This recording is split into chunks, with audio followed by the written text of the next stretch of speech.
बिस्मिल्लाहिर्रहमानिर्रहीम। अस्सलामु अलैकुम। अल्लामा इकबाल ओपन यूनिवर्सिटी के वेब चैनल के साथ आपका मेज़बान फ़ैसल कमाल पाशा हाजिर है और प्रोग्राम का नाम है एजुकेशन फ़ॉर ऑल, तालीम सब के लिए।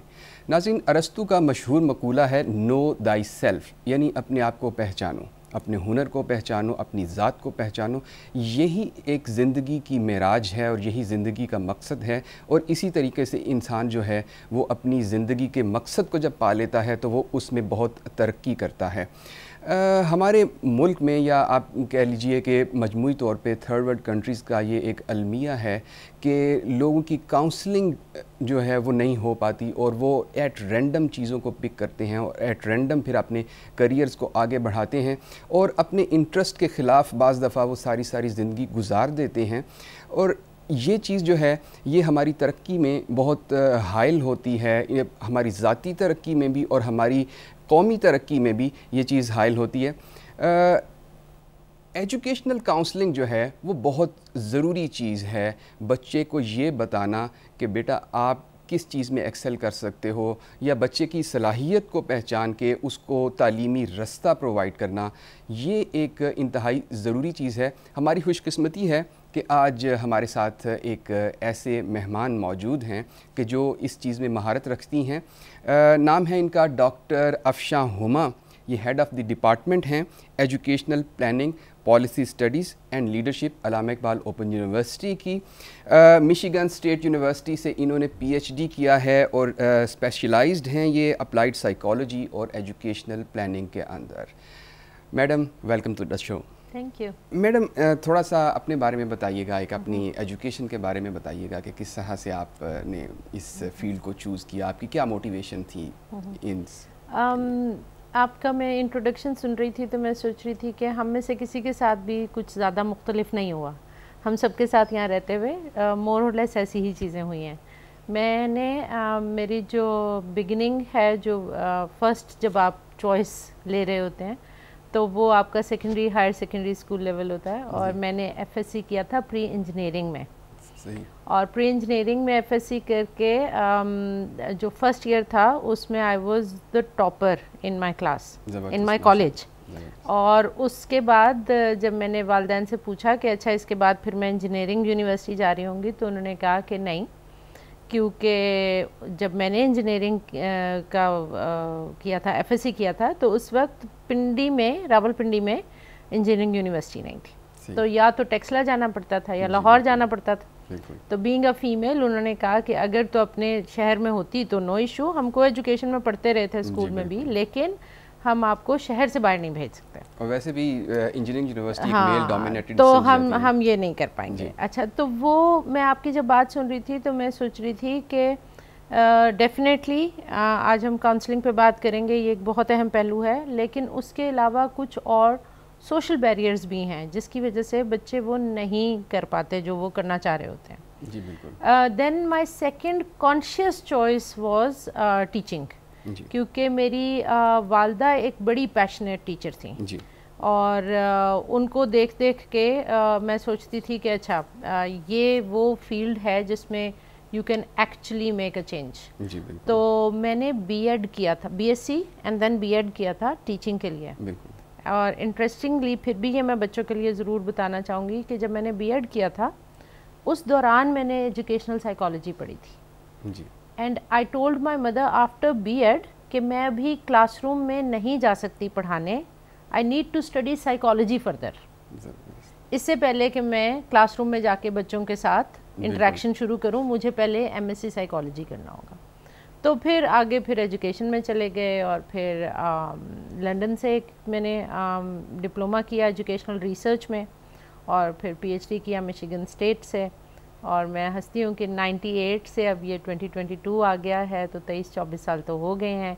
और after every 2 to 3 years I add to my academic credentials, कि मुझे ये लगता है कि ये सदी ऐसी है कि आप एक डिग्री करके अपने आप को बिठा नहीं सकते, ये अपने आप को अपडेट करना ज़रूरी है। हर 2 से 3 साल में I add an academic credential.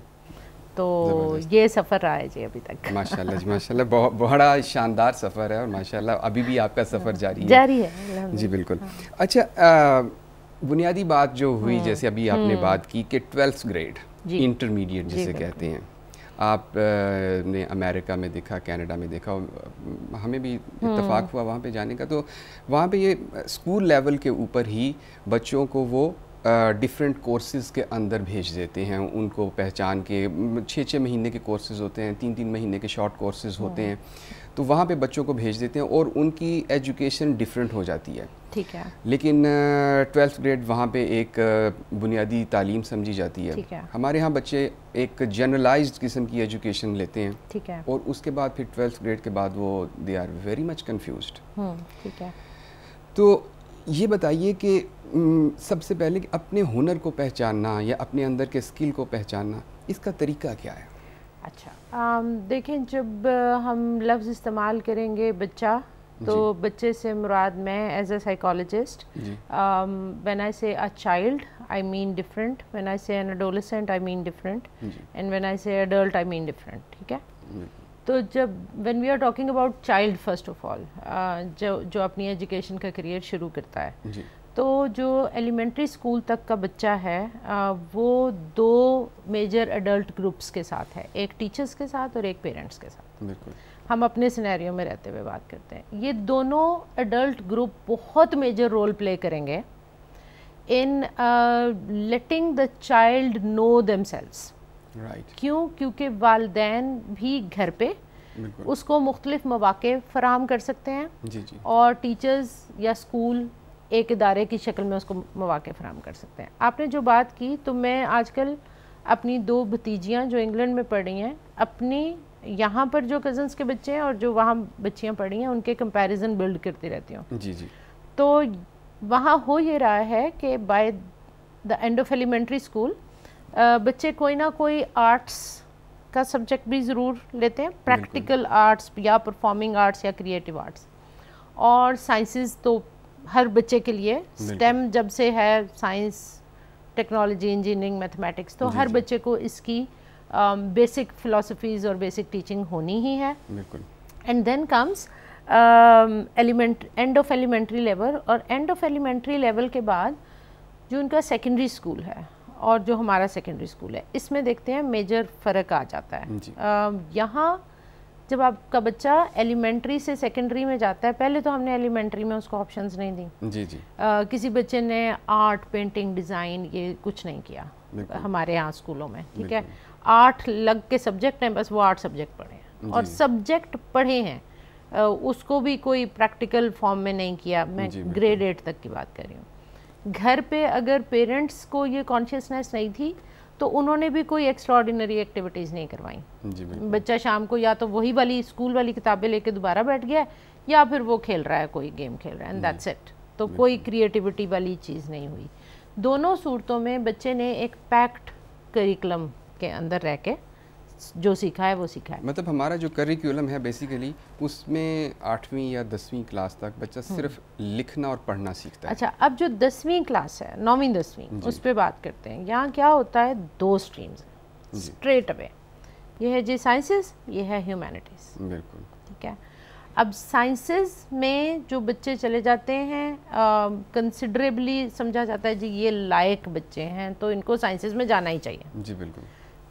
अगर ये लायक बच्चे हैं तो क्या ही ज़रूरी है कि इनको साइंसेस में जाना चाहिए? क्या सोशल साइंसेस में लायक बच्चे की ज़रूरत नहीं है, या लायक बच्चे का एप्टीट्यूड नहीं है, या लायक बच्चे का इंटरेस्ट नहीं है? ये वो क्रूशल स्टेज है। जी। मैं ग्रेड 12 को नहीं, मैं पहले 9th और 10th को हमेशा कहती हूँ, ये वो क्रूशल स्टेज है जब parents, child and institution should have a communication and conversation on this. बिल्कुल। हमारे यहाँ जो आपने लफ्ज़ इस्तेमाल किया काउंसलिंग, तो मैं कहती हूँ अच्छा चलो, लोग शायद काउंसलिंग के लफ्ज़ से डरते हैं, लेट्स हैव कॉन्वर्सेशंस। बिल्कुल। ठीक है, इस पर बात की जाए, घर में भी बात की जाए, इदारे में भी बात की जाए, और इस ट्रायंगल को इकट्ठे बिठा के भी बात की जाए। जी बिल्कुल। टीचर्स ने अभी तक बच्चे को क्या समझा है, पेरेंट्स ने अभी तक बच्चे को क्या समझा है, और बच्चा खुद को क्या समझ रहा है। When we are saying grade 8, this is a child of at least 13 years. बिल्कुल। ठीक है।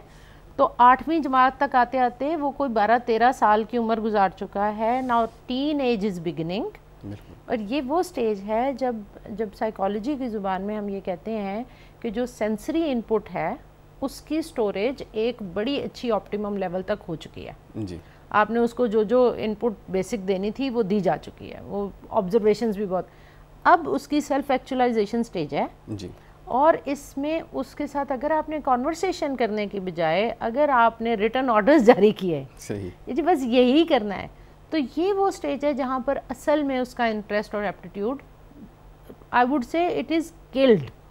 बिल्कुल, ठीक है, क्योंकि उससे कोई पूछता ही नहीं, उस बच्चे से कोई क्वेश्चन ही नहीं कर रहा कि अच्छा आप ये सब कुछ देखने समझने के बाद, क्योंकि 8th तक ना मिक्स है, आर्ट्स और साइंस का मिक्स है। अच्छा मैडम, यहाँ पे मुझे एक छोटा सा क्वेश्चन मेरे जहन में आया कि क्योंकि हमारे जो पेरेंट्स होते हैं बुनियादी तौर पे इसी सोसाइटी में परवान चढ़ते हैं और इसी सोसाइटी से, एंड दे वो उनकी एक माइंडसेट है कि बच्चे को बच्चे की सुनने की ज़रूरत नहीं है, हमें बताने की ज़रूरत है, हम बताएंगे कि बच्चे ने क्या करना है।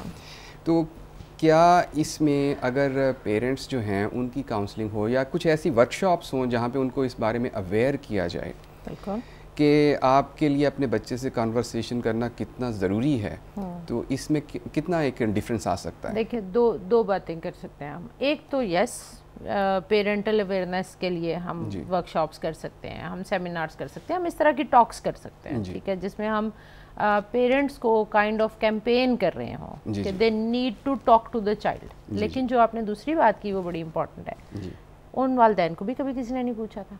बिल्कुल, मैं बहुत सी वर्कशॉप्स में ये देखती हूँ, people do not know how to converse. वो कहते हैं हमने पूछा था, बच्चा कहता है जो आपकी मर्जी, कॉन्वर्सेशन फिनिश्ड। बिल्कुल, राइट, बिल्कुल। अच्छा, इसका मतलब ये हुआ कि हमें कॉन्वर्सेशन के भी तरीके सिखाने होंगे। बिल्कुल, ठीक है। हमने अभी दोनों ने इस बात पे एग्री किया कि जी स्कूल्स के अंदर भी को करिकुलर और उस तरह की चीज़ें मिनिमाइज होती गई, जी जी, घरों के अंदर भी मिनिमाइज होती गई, बच्चा किताब में जुड़ के रह गया, पढ़ रहा है लिख रहा है, पढ़ रहा है लिख रहा है, पढ़ रहा है लिख रहा है, सही बात, दैट्स इट। तो फिर कम से कम इस स्टेज के ऊपर कोई, अभी कुछ इंस्टीट्यूशंस से मेरा रब्ता हुआ जो समर कैंप्स कर रहे हैं, जो ये कर रहे हैं, जिसमें बच्चे को अपने आप को एक्सप्लोर करने का मौका मिल रहा है। बिल्कुल, ठीक है, जिसमें उसको ये पता चल रहा है कि अच्छा मेरी राइटिंग एबिलिटी, चलो राइटिंग ही डेवलप हुई, मैं कैसी राइटिंग करता हूँ, मैं क्रिएटिव राइटिंग करता हूँ, मैं एनालिटिकल राइटिंग करता हूँ, मैं क्या करता हूँ। जी बिल्कुल, ठीक है। जब उसको आर्ट्स की चीज़ें दी गई कि इनके साथ मैनिपुलेशन करो, कुछ क्रिएटिव चीज़ें बनाओ, तो वो क्या बनाता है? जी जी, सवाल ये नहीं है कि वो आर्ट्स करता है या नहीं करता, उसको आर्ट्स की एक्टिविटी में डाल दिया जाता है और देखा जाता है ये क्या बनाता है। बिल्कुल, राइट। जब उसके साथ कॉन्वर्सेशन की जाती है तो देखा जाता है ये लॉजिकल रीजनिंग करता है। बिल्कुल, ठीक है, या ये यहाँ भी स्टोरी टेलिंग करता है, मतलब बच्चे का, हाँ, साइकोलॉजिकल एनालिसिस। एग्जैक्टली। अब ये दोनों तीनों चीज़ें बैठ के, बड़ा इम्पॉर्टेंट टाइम होता था हमारे घर में summer vacation. My mother was a teacher and she was a very conscious mother as well. Right, ठीक है, तो वो गर्मियों की छुट्टियों के शुरू में हमें एक लाइब्रेरी लेके जाती थी, अपनी अपनी पसंद की किताबें उठाओ। सही, ठीक है, और फिर एक दिन मुझे याद है मार्केट लेके जाती थी कि अपनी अपनी आर्ट एंड ड्राइंग की चीज़ें ले लो। जबरदस्त। तो हम आर्ट एंड ड्राइंग हमारे लिए एक रेगुलर एक्टिविटी थी समर वेकेशन में, राइट, हमें करना ही करना है, रीडिंग करनी है, आर्ट एंड वो करनी है। और फिर वो कहती थी कि अब ये शाम का, क्योंकि गर्मियां हैं तो शाम के ये वाले घंटे जो हैं ये कमरे के अंदर कोई नहीं रहेगा, सही, पंखे में, एयर कूलर में, जिसमें भी वक्त गुजार लिया, अब बाहर आ जाओ। बिल्कुल, अब आपको आउटडोर एक्टिविटी करनी ही करनी है। राइट, अच्छा, अब वो तो एक कॉन्शियस मदर थी और एजुकेटेड मदर थी। Right, we can not depend so much on parents in Pakistan. Right.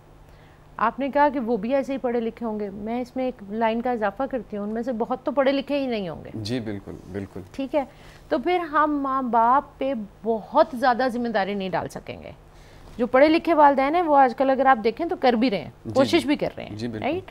लेकिन जिन्होंने खुद मैट्रिक किया या मिडिल किया, उसके बाद कामों पे लग गए, ज़िंदगी आगे चलानी शुरू कर दी, उन्होंने तो तालीम उस तरह की हासिल ही नहीं की। जी बिल्कुल। तो फिर हम सिर्फ पेरेंट्स के ऊपर ये बात नहीं डाल सकेंगे, फिर सिर्फ अवेयरनेस कैंपेन से मसला हल नहीं होगा या उनकी वर्कशॉप से नहीं होगा। फिर हमें स्कूल्स में, इदारों में बाकायदा इस तरह के सेशंस रखने होंगे जिसमें मैंने कहा बच्चे को साथ बिठाएं। If parent can not converse, जी जी, somebody should be there to converse बिल्कुल with both of them, बिल्कुल। तो फिर शायद कुछ थोड़ी सी ये बिल्डिंग शुरू होगी। अच्छा, वैसे आपने एक बड़ी इंपॉर्टेंट बात बताई कि हमें जैसे एक बच्चे को हम कोई ड्राइंग के लिए ऑब्जेक्ट्स देते हैं तो वो जो ड्रॉ करता है, अच्छा अब यूजुअली हमारे जो एक टिपिकल थिंकिंग है वो ये समझते हैं कि शायद से ड्राइंग सिखाई जा रही है। हाँ जी। लेकिन एक साइकोलॉजिकल पॉइंट ऑफ व्यू से अगर देखें तो हम ये देखते हैं वो ड्रॉ क्या कर रहा है, उसकी एक्चुअल थिंकिंग क्या है, उसका एक्सप्रेशन क्या है। हमारे जो फेमस तरीन साइकोलॉजी में पर्सनालिटी एनालिसिस का टेस्ट है, जी जी, वो कहलाता है HTP, हाउस, जी, ट्री, पर्सन। बिल्कुल ठीक है, बिल्कुल। और उसमें हम किसी भी इंडिविजुअल को कहते हैं कि तुमने ये तीनों चीज़ें ड्रॉ करनी है, जी जी, और तुम्हारी ड्राइंग जितनी भी बुरी हो, जी जी, all you need to do is draw. Right.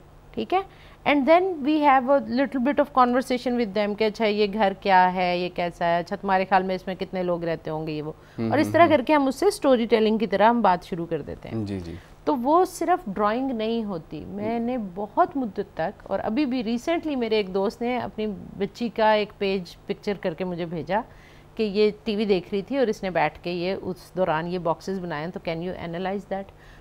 ये बहुत इंपॉर्टेंट बात है कि वर्ड्स के अलावा जी, कोई भी इलस्ट्रेशन जो बच्चा बना रहा है, जी जी, वो क्या बना रहा है, क्या बना रहा है, ठीक है, और उसमें वो क्या बिल्ड कर रहा है। Right right, and a little bit of conversation will help you. Right. अच्छा बच्चे का रुझान क्या है, रुझान क्या है, बच्चा किस तरफ ज़्यादा माइल है। अच्छा मैडम, इसमें एक चीज़ तो हो गई कि चलें if there are some lucky children, कुछ खुशकिस्मत हाँ, बच्चे बिल्कुल। हैं कि जिनके वालिदैन उनके साथ कन्वर्सेशन भी करते हैं, उनका हाँ, साइकोलॉजिकल लेकिन सब नहीं एनालिसिस भी करते। करते हैं। तो अब यहाँ पे एक सवाल ये पैदा होता है कि फिर अगर वो उसके हुनर को पहचान लेते हैं, जी, फिर उसके बाद एजुकेशनल कैरियर की प्लानिंग कैसे की जाए। ठीक है। आपने एक चीज़ जहाँ पर हमने बात छोड़ी थी वहीं से उसको आगे लेके चलते हैं कि हमने मैट्रिक तक पहुँच गए, जी। हमें पता चल गया अच्छा बच्चे का रुझान इस तरफ है। क्या जिस शहर में, जिस टाउन में, जिस इलाके में हम रहते हैं, जी, हमारे यहाँ जो एजुकेशनल इंस्टीट्यूशंस हैं, क्या वहाँ वो सब्जेक्ट्स ऑफ़र हो रहे हैं? जी जी, एग्जैक्टली जो चैलेंज मैंने फेस किया था बिल्कुल कि बच्चे का रुझान है एक, और बिल्कुल। बच्चा उसमें एक्सेल भी कर रहा है, नज़र भी आ रहा है, बिल्कुल लेकिन मसला ये खड़ा हो गया कि जी हमारे यहाँ जो सेकेंडरी स्कूल था बिल्कुल, उसमें तो उन्होंने कहा था बस ये वाले 3 सब्जेक्ट या ये वाले 4 सब्जेक्ट या ये वाले 3 सब्जेक्ट, ये 3 सेट बने हुए थे, बिल्कुल, इसी के टीचर अवेलेबल थे। ओके फाइन, ये एक बैरियर आ गया। बिल्कुल, आपको बच्चे को एक सेकेंडरी स्कूल सर्टिफिकेशन चाहिए आगे जाने के लिए, फेयर एनफ, लेकिन फिर आप उसको अदर देन अ स्कूल जी जी, कोई ऐसी अपॉर्चुनिटी क्रिएट करके दें जी, कि वो पैरेलल अपनी उस शौक को या अपनी उस इंटरेस्ट को कंटिन्यू तो कर सके। राइट, क्या एक अभी मैं ईद के फ़ौरन बाद एक सेशन करने जा रही हूँ सिविक रिस्पॉन्सिबिलिटी, और वो मैं टीचर्स के साथ करने जा रही हूँ। जी जी, टीचर्स की रिस्पॉन्सिबिलिटी सिर्फ अपना सब्जेक्ट पढ़ाना नहीं है। राइट, टीचर्स जब सब्जेक्ट्स पढ़ा रहे हैं तो एक टीचर कॉन्वर्सेशन भी बहुत ज़रूरी है। जी बिल्कुल, मैथ्स का टीचर आर्ट्स के टीचर के साथ कन्वर्स ही नहीं करता, राइट, वो कभी बैठ के अपने क्लास के बच्चों को कॉमनली डिस्कस नहीं करते हैं राइट, कि अच्छा इस बच्चे में मैं ये रुझान देख रही हूँ, आप क्या देख रहे हैं, आप क्या देख रहे हैं, और फिर वो बिल्ड करें कि अच्छा this child needs extra coaching for this. अच्छा मैम, यहाँ पे मैं एक छोटा सा क्वेश्चन करूँगा कि ये जो आपने अभी बड़ी मेजर बात बताई कि ये एक दूसरे के साथ कॉन्वर्सेशन नहीं करते टीचर्स भी, इसमें क्या आप समझती हैं कि ईगो इश्यूज होते हैं, नहीं। या ये इशू होता है कि ये ज़रूरी नहीं है हाँ, कॉन्वर्स करना? मैंने ना लोगों को जज करना बिल्कुल बंद कर दिया, जी, कसम खा लिया कि नहीं जज करना। जी जी ठीक जी है? जी, हम बड़ी जल्दी ये सोचते हैं कि शायद इसकी पर्सनालिटी का कोई मसला नहीं, उसकी पर्सनालिटी का कोई मसला नहीं। राइट, मसला ये है कि हमने टीचिंग को मैकेनिकल कर दिया। राइट, स्कूल ने लिख के दे दिया ये करो ये करो ये करो ये करो और घर जाओ। राइट, ठीक है, वो जब स्कूल बिल्ड कर रहा था अपने मैकेनिक्स, जी जी, तो उसने ये सोचा ही नहीं कि इस सब्जेक्ट टीचिंग के अलावा राइट, ये जो पेरिफरी में चीज़ें होनी हैं ये बिल्कुल। किसने करनी है। सही, ठीक है, तो इसमें टीचर का कसूर मैं नहीं समझूंगी। एक बच्चा फॉर एग्जांपल डॉक्टर बनता है, हाउस जॉब में जाता है, उसको कहा जाए जी तुमने सुबह सिर्फ वार्ड में आना है, इन 6 पेशेंट्स की फाइल कंप्लीट करनी है और उसके बाद जाके ओपीडी में बैठ जाना है। राइट, ठीक है, उसको कहा ही नहीं गया कि तुमने यहाँ रुकना है, तुमने पेशेंट की फैमिली को मिलना है, उसको दिलासा देना है, उसको उम्मीद देनी, उसको नहीं कहा गया ना, तो वो नहीं करेगा। हमने टीचर को कहा ही नहीं कि ये भी आपका काम है। आपने हफ्ते में एक दिन, मैंने एक प्राइवेट स्कूल में 1 साल एक हेड टीचर के तौर पे काम किया जी। तो मैंने फ्राइडे को ये कर रखा था कि यार बच्चों को छुट्टी हो जाएगी 11 बजे, आपने जाना है 12 बजे, और 11 से 12 हर क्लासरूम में उसके टीचर्स बैठेंगे, ठीक है, और स्टूडेंट प्रोफाइल्स पे डिस्कशन होगी कि किस बच्चे के साथ कहाँ कौन सा इशू आ रहा है, और अगर आपकी क्लास में नहीं आ रहा, आपकी क्लास में आ रहा है तो बात करो बिल्कुल कि ऐसा क्यों हो रहा है, राइट। अब ये जिसको हम कहते हैं ना इदारा, जी जी, इदारे का काम होता है कि वो जब अपने मैकेनिक्स डेवलप कर रहा है तो वो इन डिटेल्स तक जाए, हम जैसे बच्चे की डिटेल्स में नहीं जा रहे, हम इसी तरह एजुकेशन की भी डिटेल्स में नहीं जा रहे, हम ऑर्गेनाइजेशनल स्ट्रक्चर के मैकेनिक्स की भी डिटेल्स में नहीं जा रहे। तो इसमें उन असातिज़ा का मैं बिल्कुल कसूर नहीं मानती। जैसे मैंने कहा, मैं पेरेंट्स को पूरा दोष नहीं दूंगी, मैं असातिज़ा को भी नहीं दूंगी कि उनको कभी भी इस चीज़ की, हम एजुकेशनल साइकोलॉजी में बताते हैं जी जी कि ये करना है, लेकिन जब वो स्कूल में पहुंचते हैं तो उनको कहा जाता है ये 3 काम आपको लिख के दिए हैं, बस ये करें, तो इसमें उस बेचारे का कोई कसूर नहीं है। कोई मेरी तरह का झल्ला टीचर होता है जो पेरेंट्स को कहता है कि अच्छा 1:30 बजे छुट्टी होगी, 2:30 बजे बच्चे को लेने भेजना, मैं 1:30 से 2:30 तक इसके साथ बैठूंगा, क्या, लेकिन इसका कोई हमने मैकेनिज्म नहीं बनाया हुआ।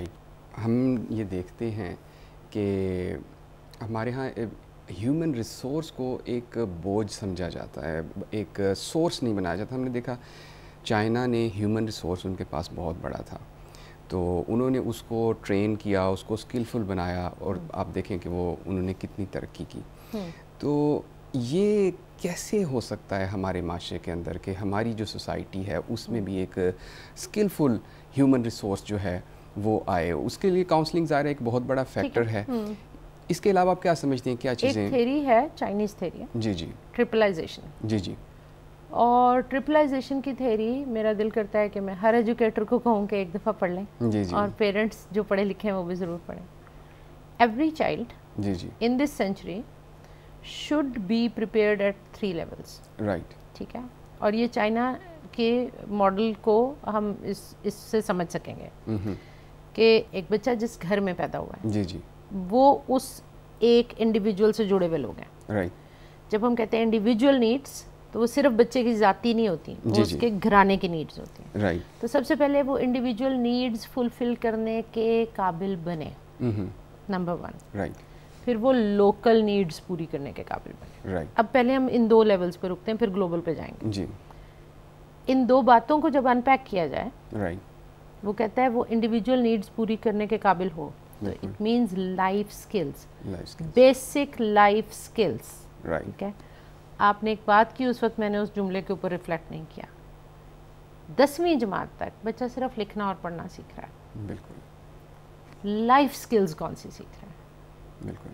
10वीं जमात से जब ये निकलता है तो ये कम से कम 15 और 17 साल के दरमियान में होता है जी, बिल्कुल, ठीक है। तो ये बच्चा लाइफ स्किल्स क्या सीख के निकला है? मैं 2 चीज़ें सिर्फ कहती हूँ। खाना पीना हमारी ज़रूरत है जी, बिल्कुल। क्या इस बच्चे को खाना पकाना आता है? कोई बेसिक कुकिंग भी आती है? अगर हम ये कह रहे हैं कि इस बच्चे ने 17 से 18 साल की उम्र में ये वर्क की एलिजिबल एज है जी जी, तो क्या इस बच्चे को फाइनेंसिंग आती है? ये 2 सिर्फ बेसिक चीज़ें कही हैं मैंने जी, बिल्कुल, ठीक है।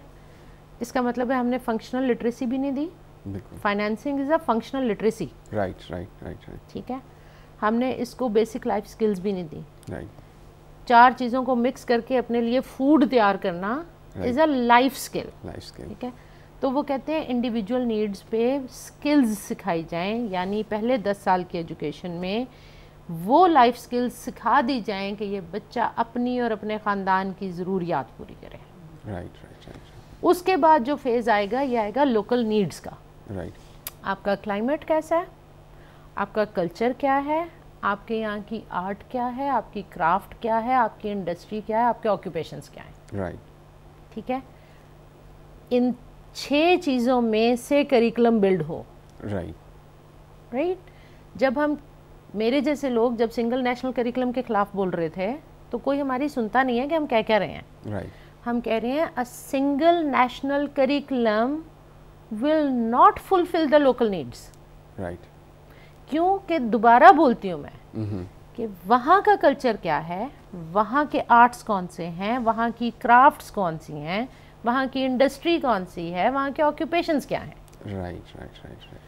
तो अब जो 10वीं जमात से आगे के 6 साल हैं, 16 इयर्स एजुकेशन तक बच्चे को ये सिखाना है राइट कि वो इन चीज़ों से जुड़ के या तो आर्ट स्किल्स में डेवलप कर जाएगा, राइट, या किसी क्राफ्ट में डेवलप कर जाएगा, राइट, या किसी इंडस्ट्रियल स्किल में कर जाएगा, या ऑक्यूपेशनल स्किल में कर जाएगा। मैं आपकी सॉरी यहाँ पे मुझे एक बात याद आई।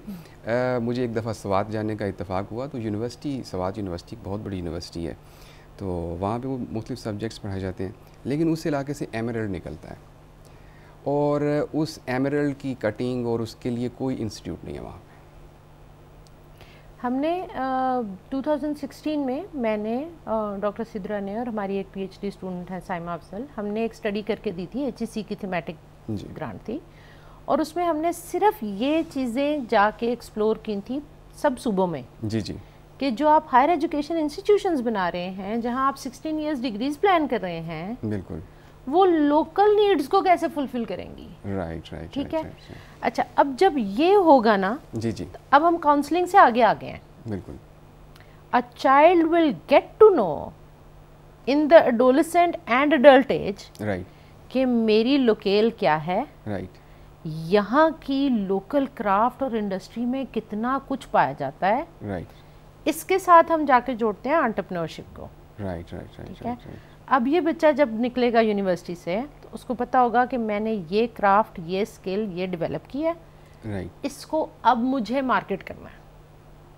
ठीक है, बिल्कुल, तो वो जाएगा ग्लोबल लेवल तक। राइट। और मैं एक बात बार बार कहती हूँ, जो हमारे पेरेंट्स को, हमारे टीचर्स को, हमारे इंस्टीट्यूशंस को समझने की ज़रूरत है। साउथ से नॉर्थ तक या नॉर्थ से साउथ तक ट्रैवल करें पाकिस्तान में, जी जी, तो you have got all climates, right, you've got all sorts of land, exactly, ठीक है, you've got all sorts of cultures, right right right, so you have that local richness, right, कि अगर आपके हर इलाके में ये बच्चे अपनी अपनी चीज़ों से जुड़ के जी जी, सीख जाते हैं या सीख जाएं, तो ये पूरी की पूरी ग्लोबल मार्केट को कैप्चर करेंगे, क्योंकि कहीं कोई क्लाइमेट है, कहीं कोई क्लाइमेट है, कहीं किसी की कोई नीड है, किसी की कोई नीड है। Exactly exactly, and they can do that, and this is Chinese model. Right right right. आप बच्चे को फिर ट्रिपलाइजेशन से आप बच्चे को बेसिक नीड्स की स्किल्स दें, लोकल चीज़ों की स्किल्स दें, राइट, और फिर उसको सिखाएं इसको ग्लोबल करना कैसे है। एग्जैक्टली एग्जैक्टली, ठीक है, तो ये ट्रिपलाइजेशन मॉडल है। अगर हम अभी भी समझ जाएं आप वाली बात कि 15 से 30 साल की उम्र के इतना बड़ा पॉपुलेशन है हमारे पास, बिल्कुल, if we start building upon that, right right right, तो हम डेफिनेटली इन बच्चों को सिखा सकते हैं। बिल्कुल बिल्कुल बिल्कुल। और ये जो टीनेज बच्चा है ना, जी जी, ये सीखने को तैयार बैठा होता है। बिल्कुल सही बात है। ये हमारी तरह नहीं, हाँ, ये हमारी तरह नहीं होता कि थक गया हुआ है। जी जी, ये बड़ा फ्रेश माइंड होता है, और इसकी उस वक्त एनर्जी लेवल इतना अच्छा है, इसके हार्मोन्स इतने अच्छे हैं, right, he is ready to do things. बिल्कुल। और हम उसको कहते हैं 6 घंटे कुर्सी पे बैठो, बिल्कुल बिल्कुल, और हमारी सुनो और लिखो, राइट, बिल्कुल। तो वो करने की उम्र है, करने की उम्र है, तो उनको स्किल्स दें। स्किल्स दें। मैडम, आपसे बात करके बहुत अच्छा लगा और बहुत कुछ नया सीखने को मिला, जिसकी बहुत ज़्यादा खुशी भी हुई, और मैं एक बार फिर आपका शुक्रिया अदा करता हूँ आपकी आमद का। नाज़रीन, आपने यकीनन ये जो हमारा प्रोग्राम है, इसका तालीम का मकसद है, और ना सिर्फ अल्लामा इकबाल ओपन यूनिवर्सिटी बल्कि दूसरी यूनिवर्सिटीज़ के तलबा, बल्कि हर कोई हमारी इस नशरियात से और हमारी इस गुफ्तगू से कुछ ना कुछ आपको सीखने का मौका ज़रूर मिला होगा। इसी के साथ हम आपसे इजाज़त चाहते हैं। अगले प्रोग्राम में दोबारा मुलाकात होगी। अल्लाह हाफ़िज़।